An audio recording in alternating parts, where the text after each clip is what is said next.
चॅनलला लाईक करा, शेअर करा आणि सबस्क्राइब करा। आपल्या भारतीय सीमेवर रात्रंदिवस उन्हा पावसाची तमा न बाळगता देशाची सेवा करणाऱ्या जवानांसाठी राख्या बनवण्याची कार्यशाळा नुकताच दी न्यू इंग्लिश स्कूल चंदगडमध्ये पार पडली। एक राखी जवानांसाठी या उपक्रमाअंतर्गत राखी बनवणे कार्यशाळा संपन्न झाली। विद्यार्थ्यांना जवानांविषयी आत्मीयता निर्माण व्हावी यामागे या उपक्रमाचा उद्देश होता।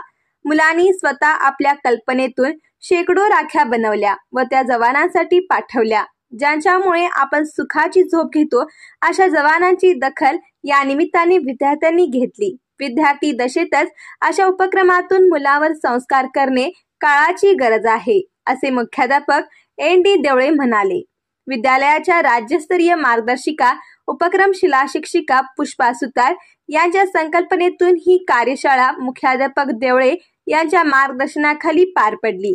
यावेळी टी.एस. चांदेकर, जे.जी. पाटील, डी.जी. पाटील, संजय साबळे, शरद हदगल, वर्षा पाटील, कुंदन पाटील, सर्व शिक्षक वृंद व शिक्षकेतर कर्मचाऱ्यांचे सहकार्य लाभले।